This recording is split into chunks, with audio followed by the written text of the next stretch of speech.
Direttore Nicola Dell'Acqua, oggi è la giornata della biodiversità. Veneto Agricoltura ha voluto celebrarla qui proprio perché appunto la Foresta del Cansiglio è la prima foresta al mondo certificata. Sì, noi qui ci dobbiamo dire a tutto il mondo veramente, abbiamo anche i pascoli certificati per biodiversità. Questa è una zona completamente biologica e la Regione Veneto sostiene moltissimo queste attività. Quindi dove è meglio celebrare la giornata della biodiversità? Dove le cose si fanno già, non è un progetto, è già una realtà. Cosa significa avere appunto una foresta certificata per la biodiversità? Beh, questo vuol dire che le regole che vanno tenute all'interno della foresta sono classificate, bisogna gestire la foresta in questi modi. Ci sono delle regole ben precise, è un po' come un disciplinare, permettetemi, del DOC quando si fa l'uva. Vanno gestite secondo delle regole ben precise e Veneto Agricoltura e la Regione Veneto fanno questo da anni.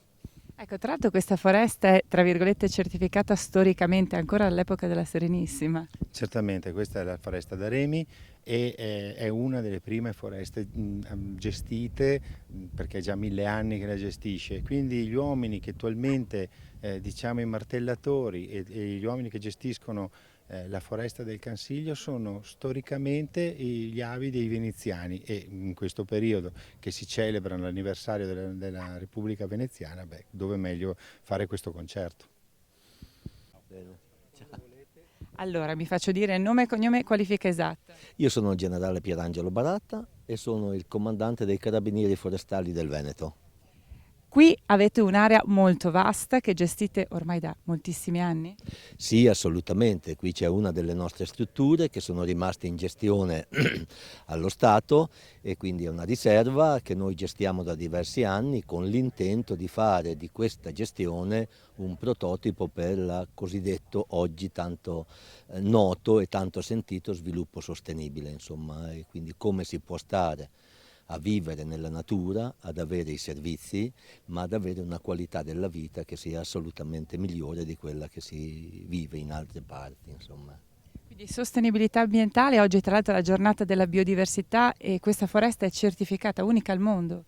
Unica al mondo, è certificata, abbiamo in corso anche per la parte dello Stato un processo insieme con Veneto Agricoltura proprio per chiudere il cerchio di tutta questa foresta che, se si va indietro negli anni, era di fatto un corpo unico e quindi anche un esempio di sostenibilità di come appunto si può vivere in stretta armonia con l'evoluzione naturale dei nostri boschi, delle nostre praterie, delle nostre foreste. Alberto Petterle, sindaco di Alpago. Oggi qui, all'interno di una foresta che è prima al mondo certificata per la biodiversità. Beh, siamo in un posto che è magnifico, in una giornata splendida, credo che non ci sia posto migliore per riflettere anche sul nostro futuro e su questo periodo. Siete consapevoli di avere una fortuna qui vicino a casa? Siamo consapevoli, ma bisogna aumentare dal mio punto di vista questo grado di consapevolezza anche tra noi, quindi al nostro interno, ma anche tra tutti coloro che vengono qui ogni giorno a farci visita. Ecco, infatti penso al turismo, soprattutto estivo, ma non solo invernale, questa perla della biodiversità bisogna valorizzarla. Sì, sappiamo che ci sono degli obiettivi chiari, da qua al 2030 si parla di sostenibilità, si parla di agenda ONU e tutte queste cose hanno un riflesso anche a livello nostro locale e quindi bisogna tenere alta l'attenzione e cercare sempre di sensibilizzare tutti in questo senso.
Questi sono spazi di educazione, di formazione e di attività didattico-creative sviluppate grazie a strutture presenti in questo territorio, come il Giardino Botanico Alpino, un'area nella quale viene svolta attività di divulgazione e informazione storico-ambientale, oltre a ricerca scientifica e di conservazione della biodiversità, e il Museo regionale dell'uomo in Cansiglio, centro etnografico e di cultura Cimbra.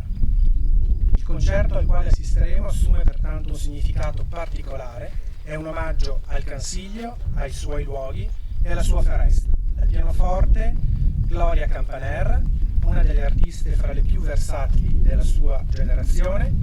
Il programma prevede l'esecuzione della celebre Toccata e fuga in re minore di Bach e i 6 momenti musicali opera 16 di Rachmaninoff. La voce recitante di Andrea Bellacicco ci accompagnerà con brani tratti dal segreto del Bosco Vecchio. Concludendo, un ringraziamento particolare va ai sostenitori di questo evento, il Consorzio di tutela del Prosecco DOC, PFC e Musincantus. Grazie a tutti per la vostra presenza e buon ascolto.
zio Morro. La cura del ragazzo rimase in seguito affidata al colonnello. Il Morro, pacifico possidente, ritenuto l'uomo più ricco della vallata, non aveva sfruttato granché le sue tenute. Aveva sì fatto abbattere molte piante, ma solo in una ristretta zona dei suoi boschi. La foresta più bella, seppur minore, il cosiddetto Bosco Vecchio, era stata completamente rispettata. Là c'erano gli abeti più antichi della zona e forse del mondo. Da centinaia e centinaia d'anni non era stata tagliata neppure una pianta.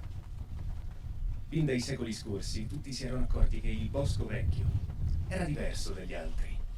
Magari non lo si confessava, ma questo era un convincimento comune. Che cosa ci fosse di diverso, però, nessuno lo sapeva dire. Fu solo all'inizio del secolo scorso che la realtà venne chiaramente scoperta. Cosa ci fosse di speciale nel Bosco Vecchio lo capì benissimo l'abate Don Marco Marioni durante un viaggio in quella vallata. Il fatto non gli parve granché strano. È breve, e il cenno da lui fatto nelle Note geologiche e naturalistiche di un sacerdote pellegrino, pubblicate nel 1836 a Verona. Sono notizie succinte, ma molto chiare. Piacquemi, in quel di fondo, pascere la mia vista di una mirabile visione. Visitai una ricca foresta che quegli alpigiani denominano Bosco Vecchio, singolare per l'altezza dei fusti, superanti di gran lunga il campanile di San Calimero. Come io ebbi a notare, quelle piante sono la dimora dei geni, quali trovansi anche in boschi di altre regioni. Gli abitanti a cui chiesi notizia pareano ignari. Credo che in ogni tronco ci sia un genio, che di raro si muta in forma di animale o di uomo.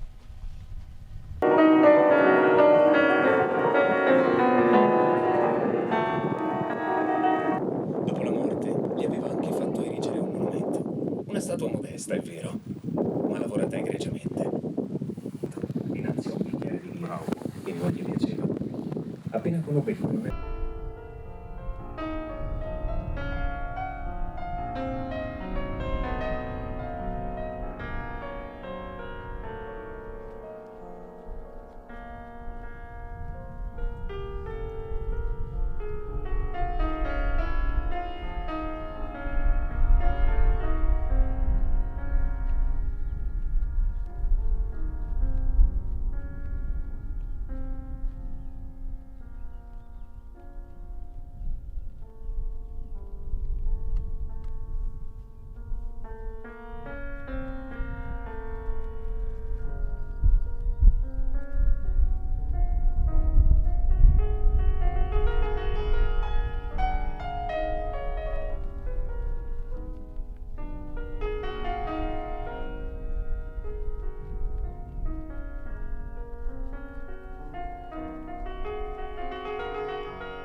Scopriva un'altra sua grandissima qualità. Si rivelava un musicista sommo. Soffiando in mezzo ai boschi, qua più forte e là più adagio, il vento si divertiva a suonare. Allora si udivano venire fuori dalla foresta lunghe canzoni, simili alquanto ad inni sacri. Quelle sere, dopo la tempesta, la gente usciva dal paese e si riuniva al limite del bosco ad ascoltare per ore e ore, sotto il cielo limpido, la voce di Matteo che cantava. L'organista del Duomo era geloso con il taglio degli alberi. Certo è che uno di loro, senza che gli abitanti di fondo lo immaginassero, lavorava da molti anni per evitare il disastro. Era il Bernardi, più giovane e meno picchiettoso dei suoi compagni. Sembra che egli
Grazie.